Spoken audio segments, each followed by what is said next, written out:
dia, boa noite para vocês que estão acompanhando aqui o Gazeta Esportiva, o Gazeta News na TV Gazeta. E olha só, a gente já começa com informações do São Paulo. E quem traz pra gente é a repórter Marina Buffon. Boa noite, Marina. Olá, Michele, boa noite para você, boa noite para todo mundo que acompanha a gente aqui no Gazeta Esportiva. Hoje estivemos ali dentro, no CT da Barra Funda, porque uma parte do treino do São Paulo foi aberto para a imprensa, então a gente vai ter notícias fresquinhas sobre quem deve viajar para esse jogo de amanhã entre São Paulo e Curitiba, lá no Couto Pereira, em Curitiba. Ao menos 3 desfalques confirmados, já eu trago para vocês essas informações e, claro, vamos falar do assunto do momento. Hernan Crespo no River Plate, que negócio é esse? Já a gente explica tudo, mas antes eu quero chamar meu amigo Alexandre Silvestre, que está aqui do outro lado do muro, para trazer as notícias do Palmeiras. Boa noite, Silver. Tudo bem, Marina? Fala, pessoal. Dilema de Abel Ferreira, poupar ou não poupar amanhã no Campeonato Brasileiro, jogo contra o Fluminense. Já vou dar um spoiler, vale liderança.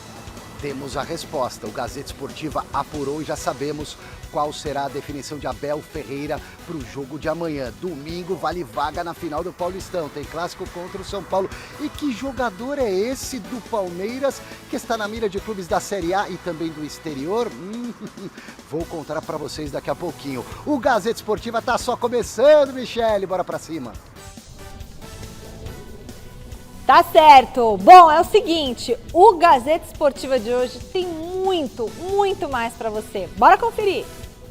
É isso aí, a gente vai começando com aquela emoção, terça-feira, e comigo no estúdio da TV Gazeta tá essa dupla mais do que especial, nosso tetracampeão Miller, joga muita bola até hoje. Jogador caro.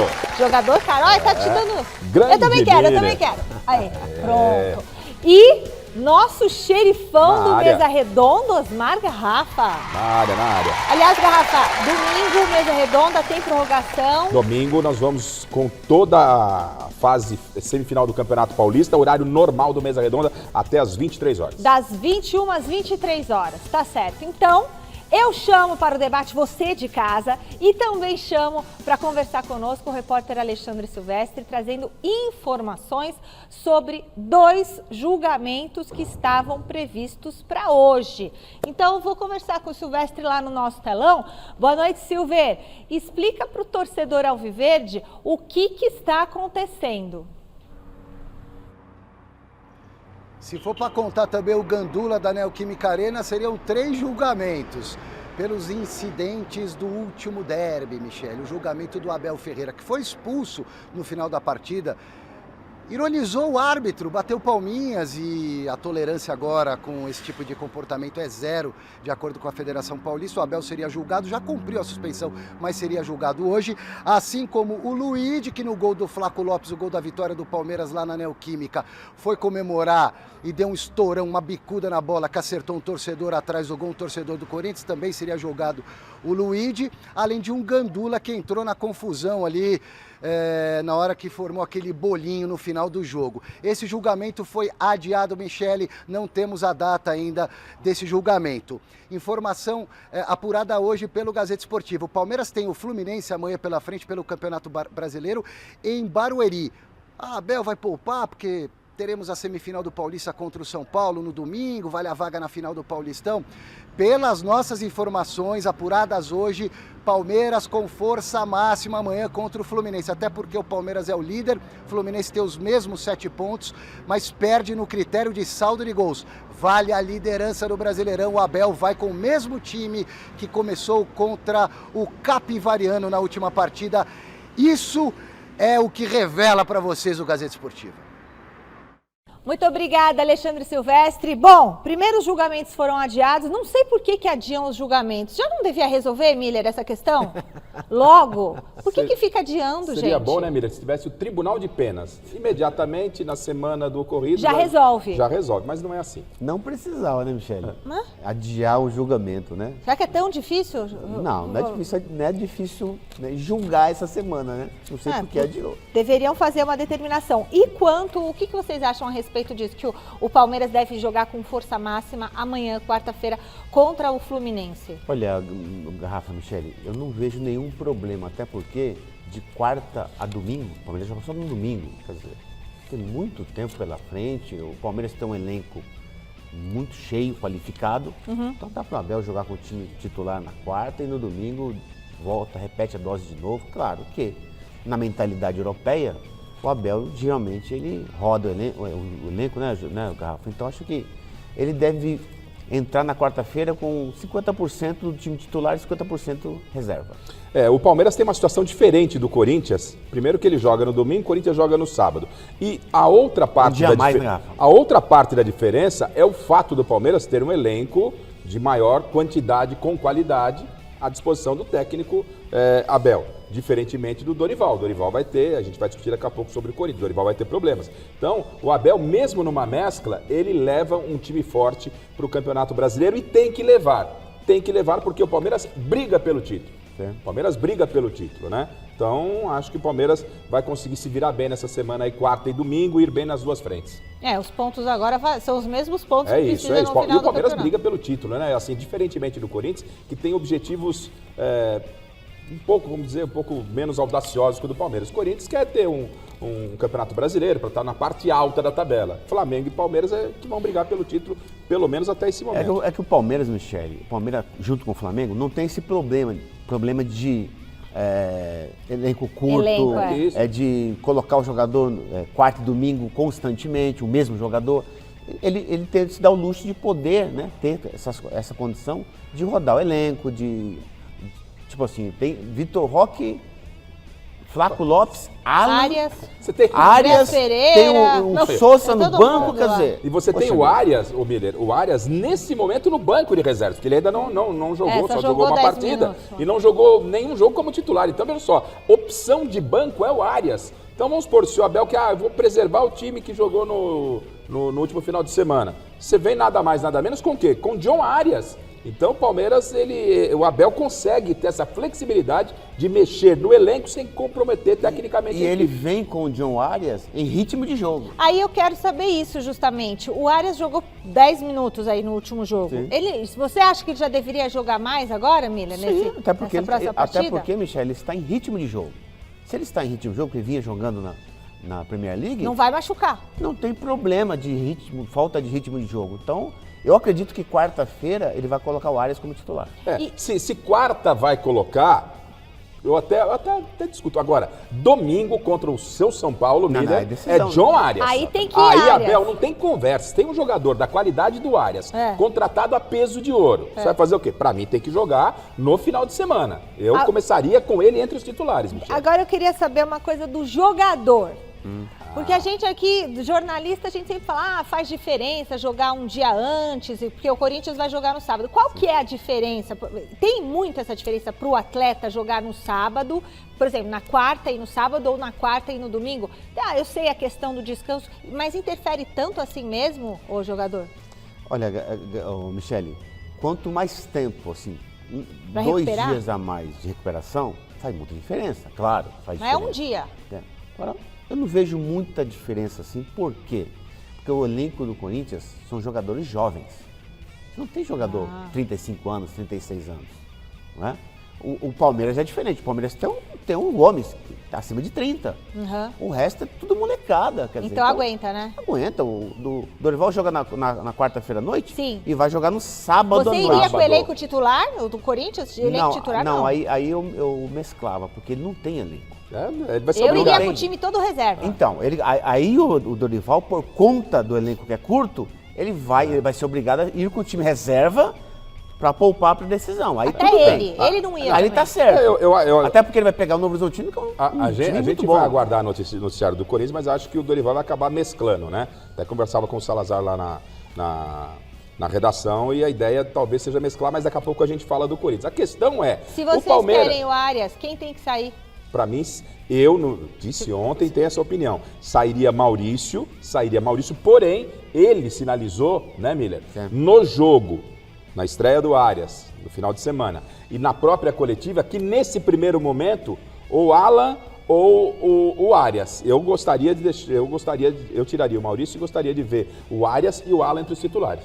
Porque aquilo que eu falei no Mesa Redonda, Michele, ele tem o Flaco Lopes e tem o Vitor Roque. São dois jogadores parecidos, com características parecidas, né? Claro que o Flaco Lopes é um meio atacante, ele gosta de voltar, pegar a bola e partir. Não é aquele centroavante referência, fica parado só paradão, né? O Alan já é no individual. É um garoto que ele pode improvisar, quebrar a linha, como se diz hoje. Então acho que eu jogaria com Alan, Flaco Lopes e Vitor Roque. Agora, tirava o Maurício. Então, tirava o Maurício. Também. Então, causou surpresa, né, Michele? Porque a gente discutiu isso antes da chegada do Arias. O Arias foi contratado, começa aonde ele entra no time e tal. E assim, não só nós, acho que a maioria da bancada aqui da Gazeta, tanto no Mesa como no Gazeta Esportiva, a grande maioria cravando que o lugar do Arias seria de imediato no lugar do Maurício. O Alex até falou que a minha mãe sabia isso. É isso. Você lembra? Que ele E não fomos só nós, foi a imprensa de um modo geral. A imprensa de um modo geral tinha essa opinião. E aí tá tudo certo, né? E o Abel, ele contrariou, e ele é o técnico, ele que escala, e agora a gente fica com um olho no peixe e outro no gato. É Arias ou Alan, ou Arias e Maurício. Eu entendo que o garoto tá voando, Miller. Não tem jeito. Esse Alan tá voando. Você tirar ele, eu acho que é você punir o time. Você deixar o Arias, uma contratação desse tamanho, desse peso, é punir também o time. Eu tô imaginando pro jogo contra o São Paulo. Eu vou com o Alan e vou com o Arias. O Maurício aguarda uma outra oportunidade para entrar no time. Até porque quando você tem Maurício, Arias, Flaco Lopes, Vitor Roque, são jogadores que dá para o adversário uma facilidade para marcar, né? O Alan não. O Alan, ele na individualidade, como ele é jogador de puro improviso, essa individualidade surpreende o adversário. Então se joga com o Maurício, joga com o Arias e os dois lá na frente, o time fica muito previsível. Agora, o Guto levantou uma tese no último domingo que vale uma reflexão. Talvez para não descaracterizar o time futuro do Palmeiras, e talvez uma proposta do Alan já engatilhada, ele começa a olhar mais o Arias no lugar do Alan, porque é um jovem valor, e daqui a pouco pode estar saindo do Palmeiras. Não acredito muito nisso, não. Acho que para momento é assim... Não dá porque, primeiro, futebol é momento. Lembra, isso. o Estevão foi vendido?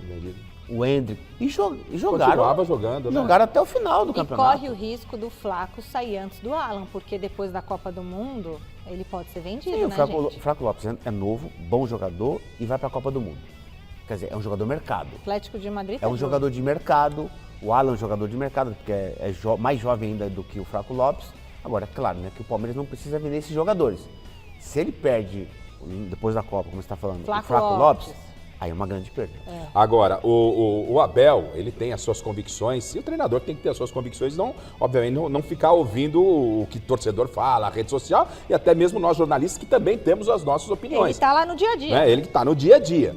Mas assim, eu não consigo imaginar, e aí domingo no Mesa Redonda, se não colocar o Arias para começar e depois perder do São Paulo, não chore. Você tem, imagina contra o São Paulo, eu fico imaginando, eu estou ansioso para esse jogo. Flaco, Vitor Roque, Arias e Alan, Andrés Pereira. Olha que time, olha o que espetáculo pode proporcionar o São Paulo em alta. Então, eu assim... Hoje o Palmeiras, Michele, o time do Palmeiras hoje, ele bate de frente com o Flamengo. O time do Palmeiras? O time ou elenco? Você acha que tá pau a pau ali? O time, o titular. O titular. Com Arias, Alan, o Marlon Freitas, Andrés Pereira. Do jeito que tá o Flamengo do Corinthians também foi lá. Esse time do Palmeiras, hoje, né? Sim, Hoje, sim, claro. Daqui 10 partidas é totalmente diferente. Bom, quarta-feira tem jogão, domingo tem mais jogão, mas agora chegou a hora da gente falar de São Paulo. O treino de hoje do Tricolor foi aberto para a imprensa. Abriram as portas do CT da Barra Funda, as portas da Esperança, e quem acompanhou tudo foi a Marina Buffon. Má, o que teve de mais importante nessa atividade que você observou e conta pra gente?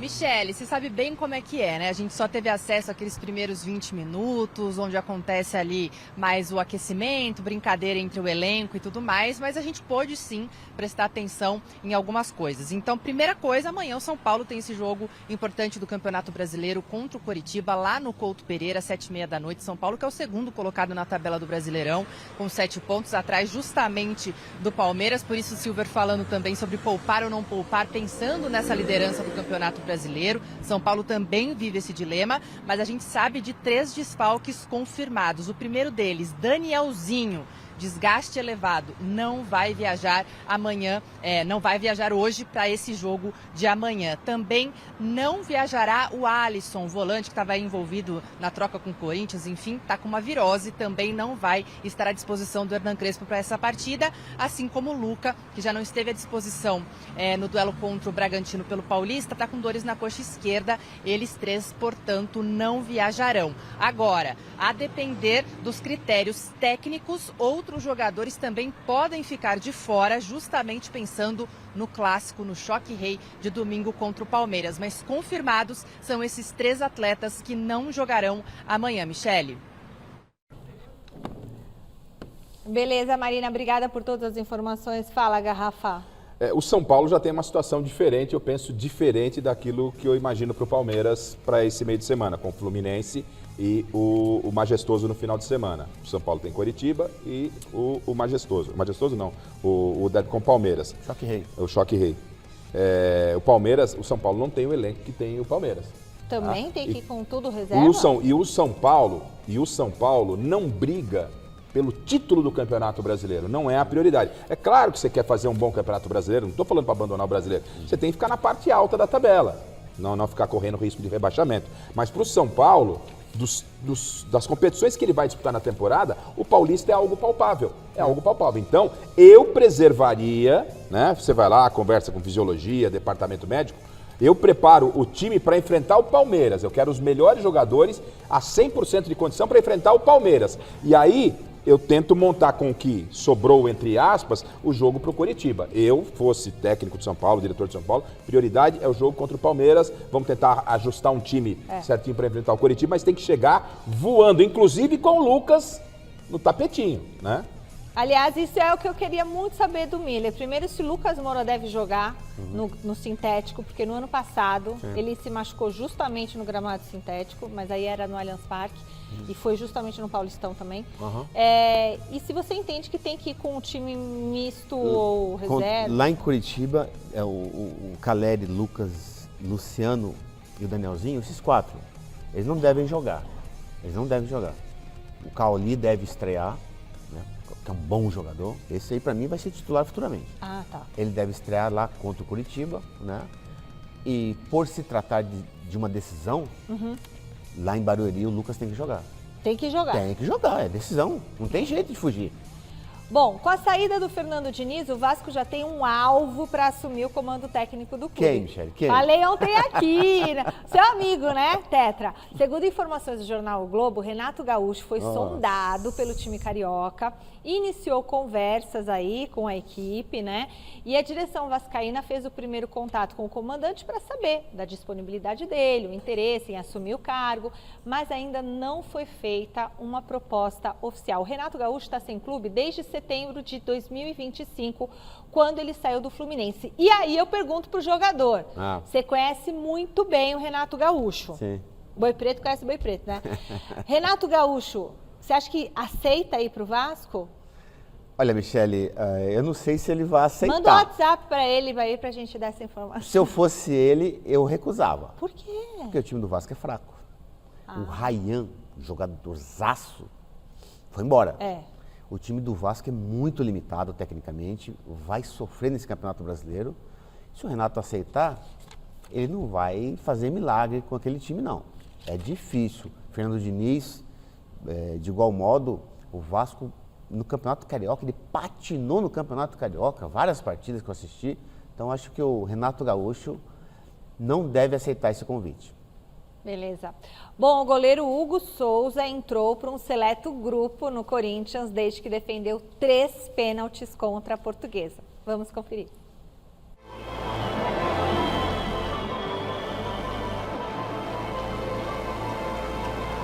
Qual o peso de uma defesa?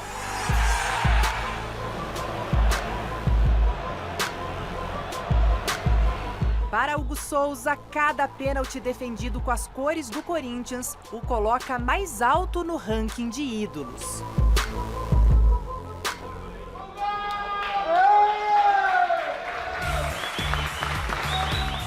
Neste momento, Hugo é isolado o terceiro maior pegador de pênaltis da história do clube. São 14 em 102 jogos.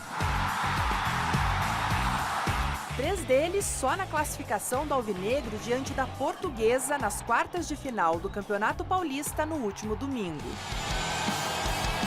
No geral, o camisa 1 defendeu 8 em disputa de pênaltis e 6 em tempo normal, de um total de 45 possibilidades, ou seja, o goleiro pegou 31% das cobranças. À sua frente, apenas Ronaldo em segundo e Cássio, o líder neste quesito, mas ambos com muito mais partidas disputadas. Diante disso, o atual camisa 1 do Timão é, em média de defesas por jogos, o primeiro da fila, seguido por Dida. Seria Hugo Souza o goleiro ideal para pegar pênaltis na Copa do Mundo? Tem uma Copa do Mundo daqui a meses e eu quero muito, vou trabalhar muito para que eu possa, se Deus quiser, realizar o meu sonho da minha família.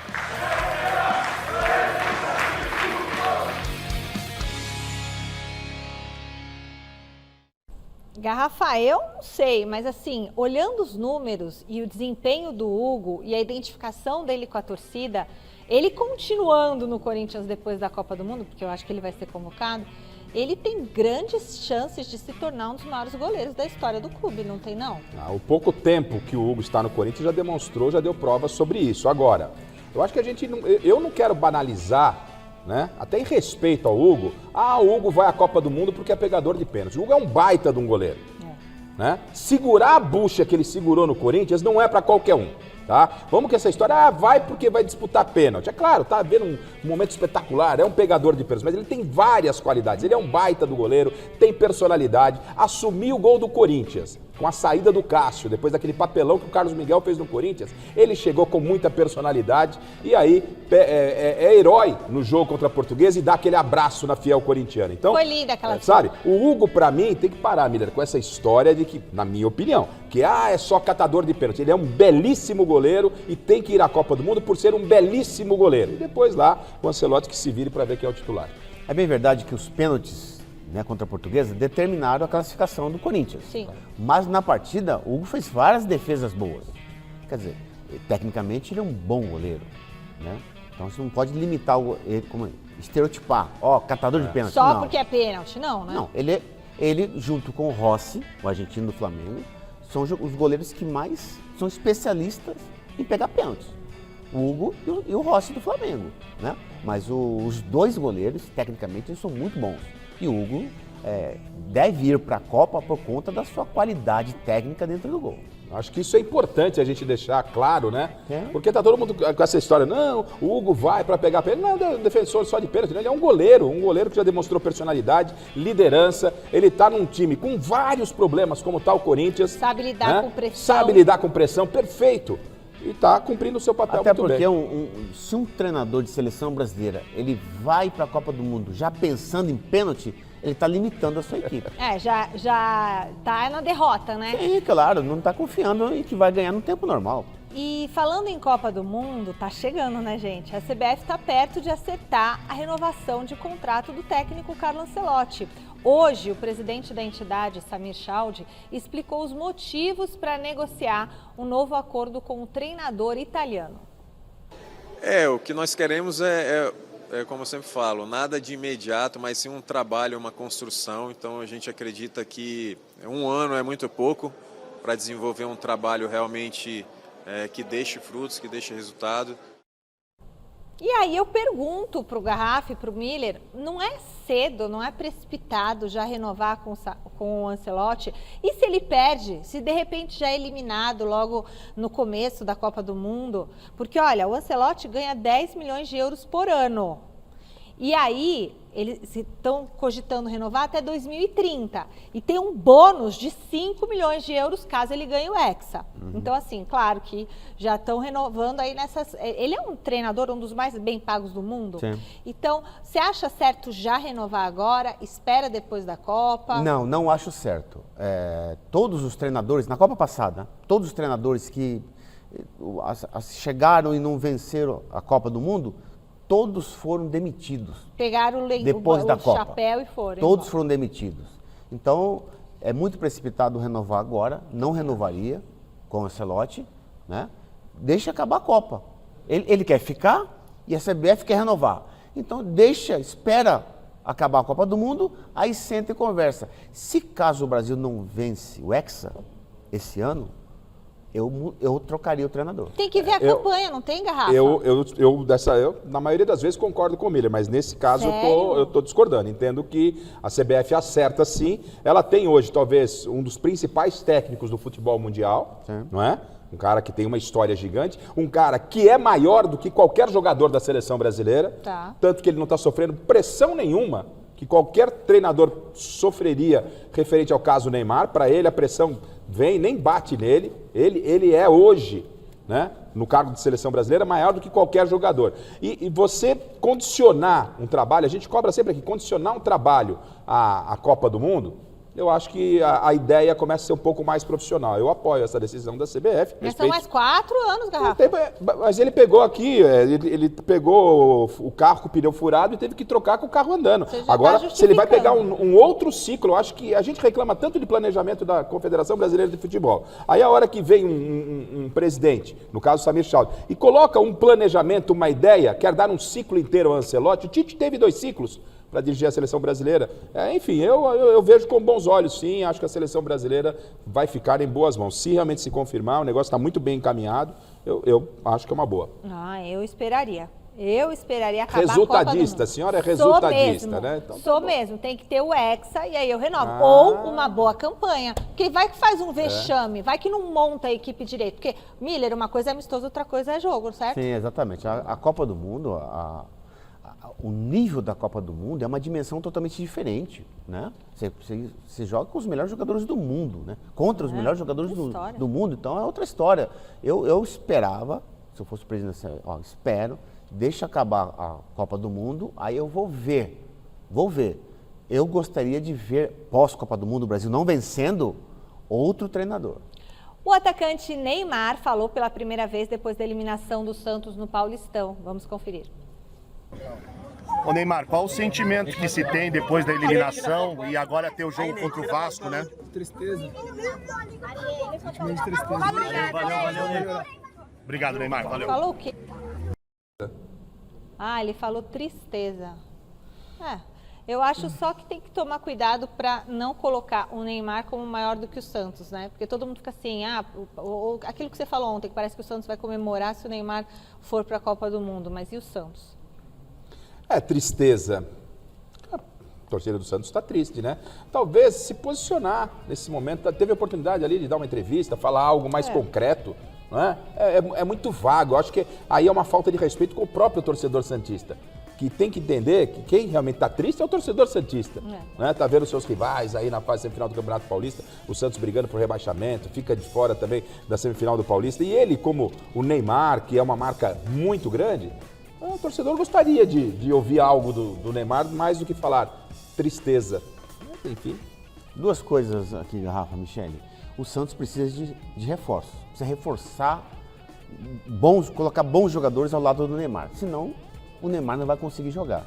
Segunda coisa, o Santos parece, né? Parece que todo mundo usa o Neymar como escudo para maquiar os defeitos, as debilidades, as limitações do time. Quer dizer, isso é fato, Miller. O time na defesa e meio campo é muito limitado. Só fala do Neymar, né? O Neymar vai jogar, não vai jogar? Ele vai para a Copa, não vai para a Copa? Ele vai ser o capitão? Quer dizer, aí para o treinador, para o presidente, isso é cômodo. Olha, o Neymar é o escudo do Santos. Não pode só se apegar a isso. O Neymar é o melhor jogador do Santos, do futebol brasileiro. O Santos precisa do seu futebol, tudo isso é verdade. Agora, o Santos precisa contratar vários jogadores de nível para o futebol do Neymar aparecer. Então ele jogaria melhor na seleção do que ele joga no Santos? Claro, com certeza. Então ele merece ser convocado? Desde que esteja bem fisicamente. Eu já estive mais animado com a volta do Neymar, muito animado. e o tempo vai passando, e ele não está conseguindo entregar. Não estou dizendo que é falta de comprometimento ou não. Ele está com muitas dificuldades, lesão em cima de lesão, o ritmo que não chega, o tempo vai passando e o Neymar já começa na sua cabeça a falar até sobre rebaixamento. Né? E aposentadoria. Rebaixamento, não, desculpe, aposentadoria, final do ano. Então, eu já fui mais otimista com o Neymar. Marcelo Galhardo anunciou que está saindo do comando técnico do River Plate. Por meio de um vídeo, o treinador se despediu da torcida, anunciou o fim do ciclo e essa é a segunda passagem do Galhardo pelo River, que começou em 2024, não foi bem sucedida como a primeira, quando ele conquistou 14 títulos entre 2014 e 2022. O último jogo dele pela equipe vai ser nessa quinta-feira contra o Banfield no Monumental, às 7h30 da noite, pelo campeonato argentino. E aí, a gente volta a falar com a Marina Buffon, porque este assunto está muito ligado ao São Paulo, não é mesmo, Marina? Com a saída do Galhardo lá do River Plate, o que o tricolor tem a ver com essa troca de comando que está acontecendo lá na Argentina? Pois é, Michele, com esse adeus do Galhardo que vai acontecer na quinta-feira, ele se despediu ontem numa carta aí aos torcedores do River Plate, começaram, claro, a ventilar quem iria assumir esse lugar no comando técnico do River Plate e o nome de Hernán Crespo, sim, está lá na mídia argentina, nos principais jornais, La Nación, Olé, enfim, falando que o Hernán Crespo aqui poderia ser, sim, esse nome que estão procurando para comandar o River Plate. No entanto, a gente foi atrás tanto do clube argentino, quanto também ouvimos algumas pessoas aqui de dentro do clube. Lá do outro lado, dos nossos irmãos, o que a gente ouviu foi que, neste momento, como ainda faltam 3 dias, ainda há um jogo de despedida, em respeito ao Galhardo, não estão sendo ouvidos outros técnicos neste momento. É uma fala oficial do clube, em respeito ao clube, é claro que internamente eles já devem estar trabalhando com alguns nomes, sim.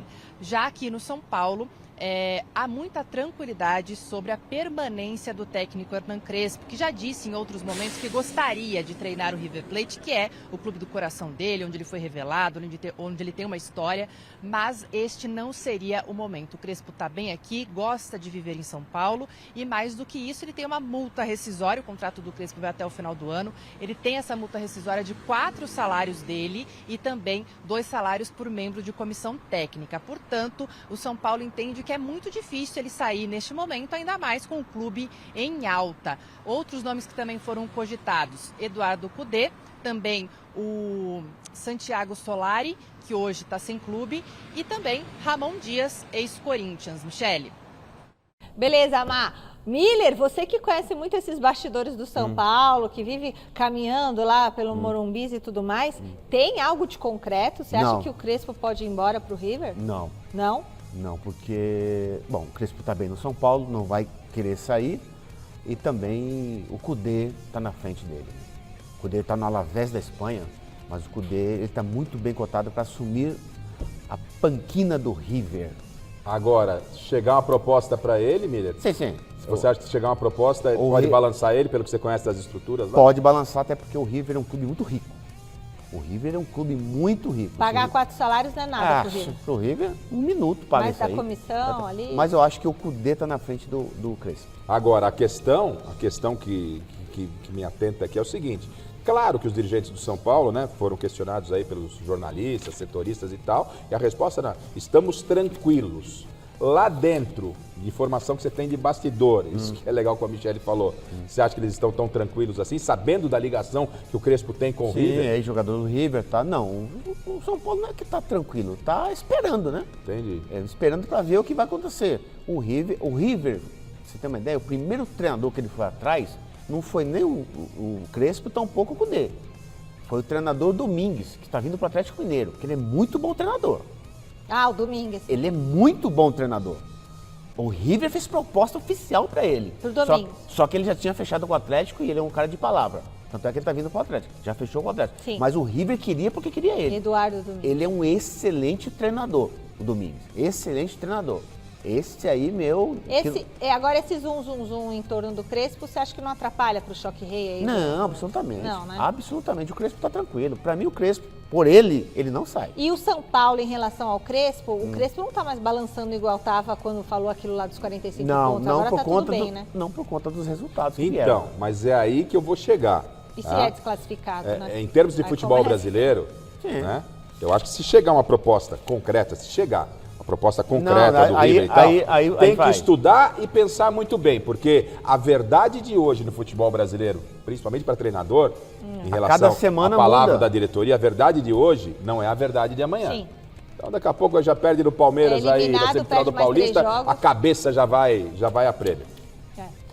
Bom, o dia foi de novidade, sabe aonde? No Corinthians. O Timão abriu as portas do CT Joaquim Grava também e apresentou o Alan e o Zaccaria Labiad à imprensa. O Zaccaria não quer ser chamado Zaccaria quer ser chamado de Labiad.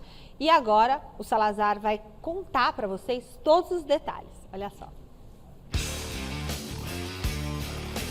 Para você ter um elenco que possa dar uma resposta em todas as competições e principalmente no campeonato de longevidade, 5 ou 6 elementos é o que nós precisamos. Nós temos carências, nós temos que ter essa consciência.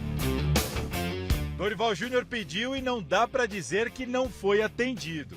Chegaram Pedro Milans, Gabriel Paulista, Matheus Pereira, Alan, Caio César e Zaccaria Labiad, além de Anrileri, que ia embora, mas ficou, e Pedro Raul, que voltou do Ceará. Cada novo contrato, cada novo jogador que vem, impacta ali em alguns milhões no orçamento. Então tem que se ter muito cuidado e equilibrar a necessidade que o elenco tem de trazer mais gente. Se a gente puder trazer mais gente, a gente vai tentar trazer mais gente, sim. Bom, por enquanto podemos falar de quem já está aqui. Alan e Zaccaria Labiad, por exemplo, foram apresentados à imprensa nesta terça-feira. Before I came to Corinthians, I talked with Memphis. It helps me that Memphis is here also, because I started my career with him in the youth of PSV. O contrato do marroquino de 32 anos vai até o fim deste ano, mas se ele jogar no mínimo 30 minutos de 50% dos jogos da equipe na temporada, o vínculo será estendido até dezembro de 27. I have training now for 2 weeks on my physics. Training hard. I know how my body feels. I think I will be ready for next week. Alan, por outro lado, já vai para o 5º jogo pelo Timão. 2019, quando eu atuava pelo Fluminense ainda, o último jogo do Brasileirão foi aqui. E fiquei na arquibancada como empresário. E aí a gente fez um gol, a gente Fluminense no caso, com 15 minutos de jogo. E aí a Fiel começou a cantar mais alto ainda.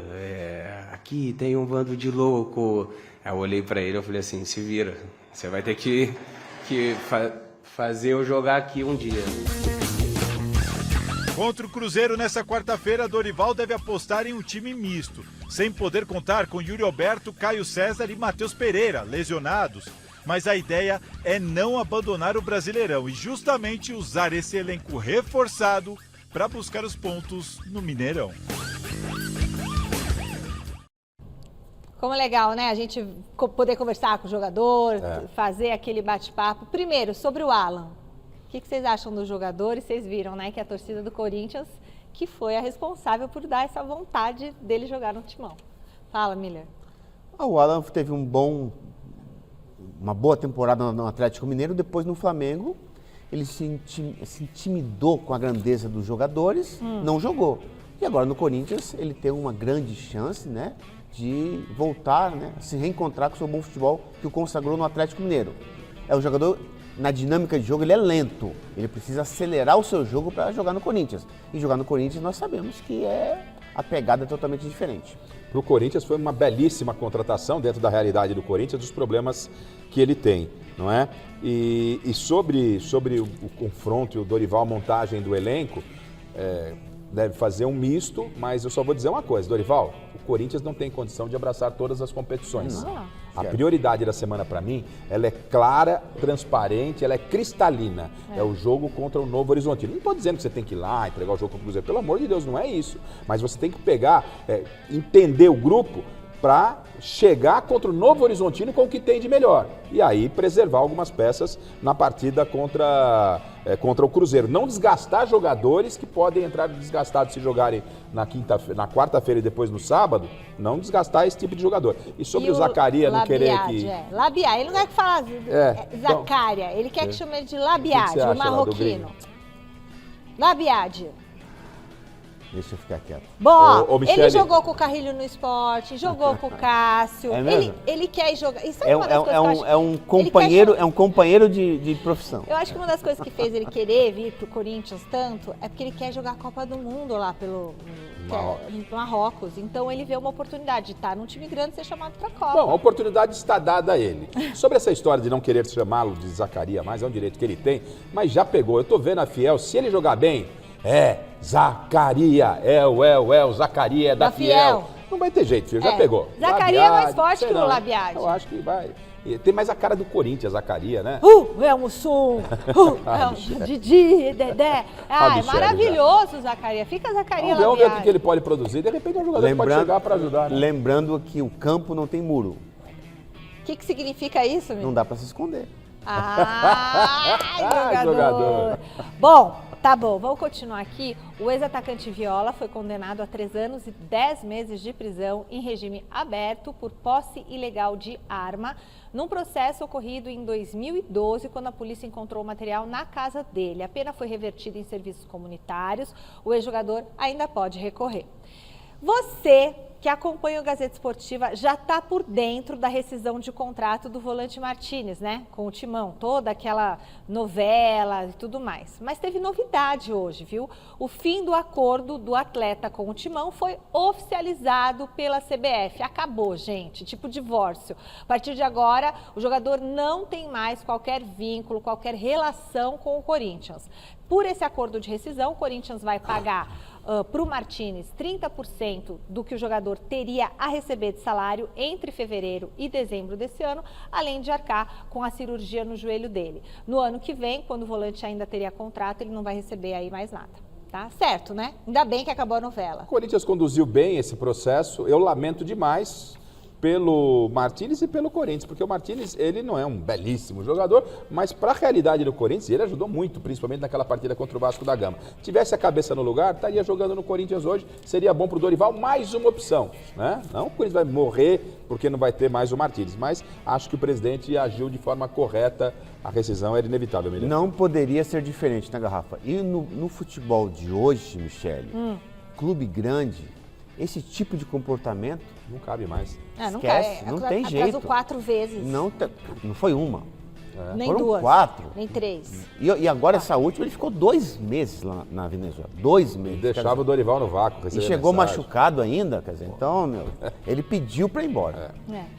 Bom, pessoal, notícia importante também sobre as ofensas racistas contra o goleiro Hugo Souza no último domingo. A Portuguesa emitiu uma nota oficial. Abre aspas, a Portuguesa SAF informa que identificou os autores das ofensas racistas sofridas pelo goleiro Hugo Souza do Esporte Clube Corinthians Paulista na partida do último domingo no estádio do Canindé. Comunicamos também que eles foram excluídos do nosso quadro de sócios torcedores e que as respectivas identidades serão encaminhadas às autoridades.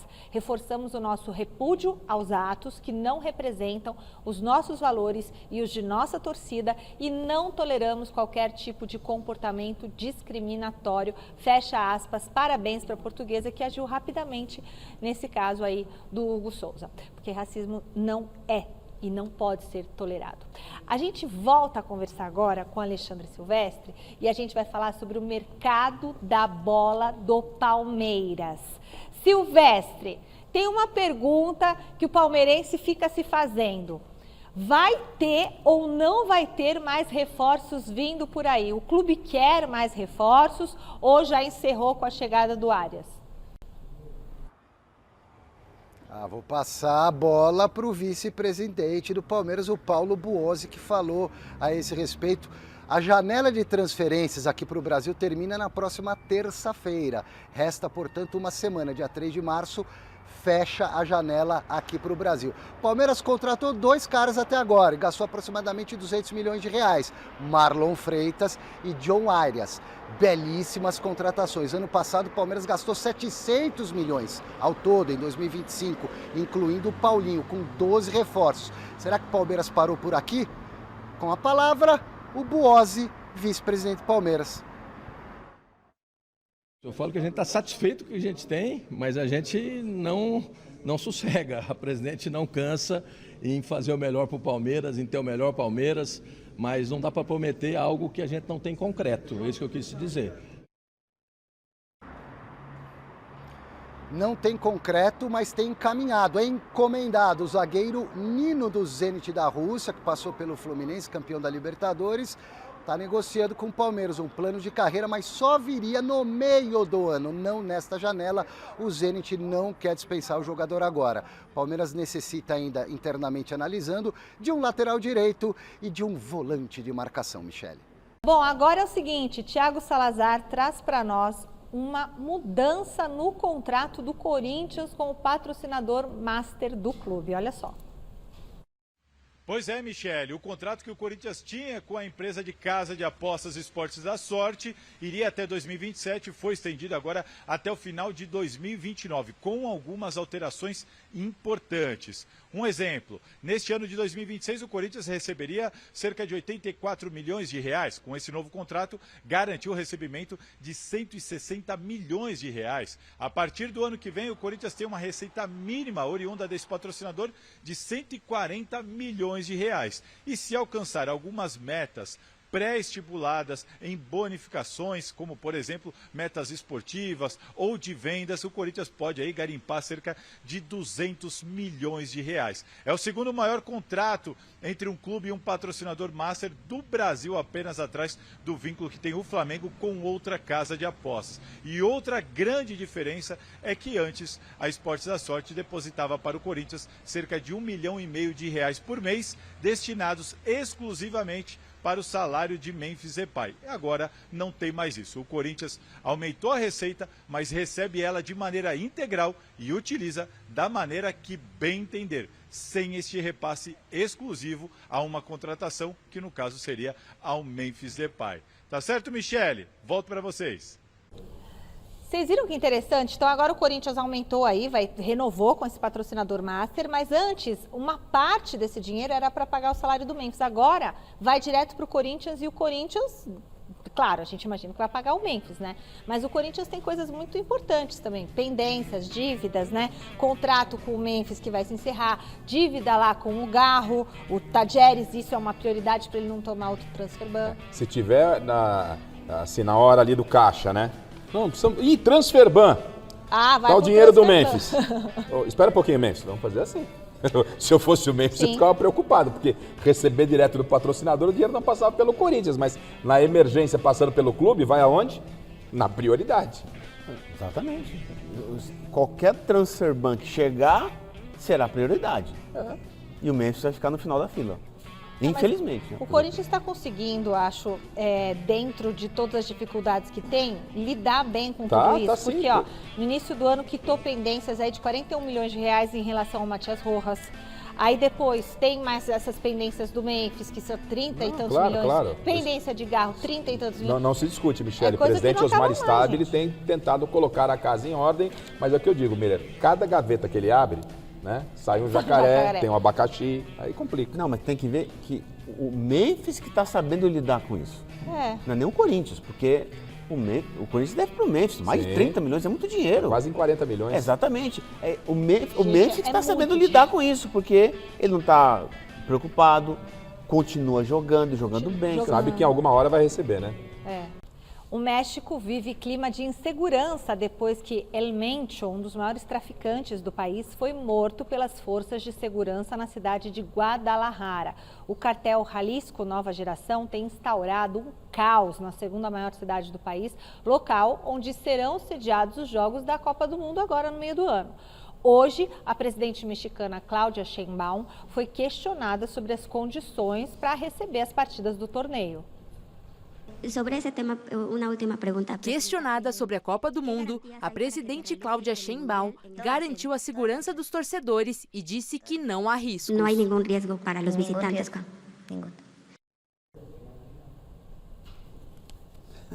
Eu não senti firmeza nenhuma, gente. Ela foi convincente, hein? Uma resposta bem pessimista. Contém ironia, mas ela foi convincente, Ela hein? parece apavorada. Jesus. E aí? Eu compraria uma passagem, por exemplo, para ir lá? Não, absolutamente. Você compraria? A situação está muito complicada por lá, nos Estados Unidos não é diferente. Enfim, há preocupação, claro, né? No mundo do futebol com o que pode acontecer. Eu já sou frontalmente contra a Copa do Mundo em 3 países, já não é algo que me agrada, de qualquer forma. Vamos ver. Deviam fazer um lugar só.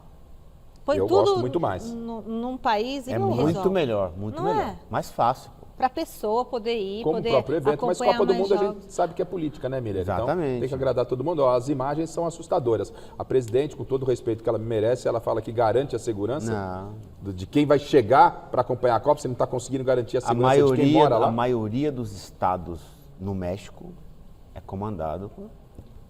Coisa da... Olha isso aí. Muito complicada por lá, né? Principalmente o Guadalajara, né? Que é o centro da nova geração. E Copa do Mundo está aí já. Aí, né? É aí.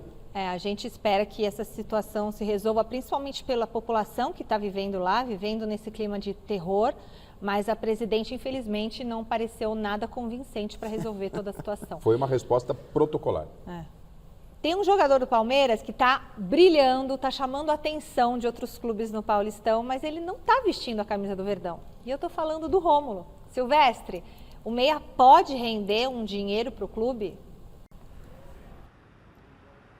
Para o Palmeiras e para o Novo Horizontino. O Rômulo é o vice-artilheiro do Campeonato Paulista, 5 gols.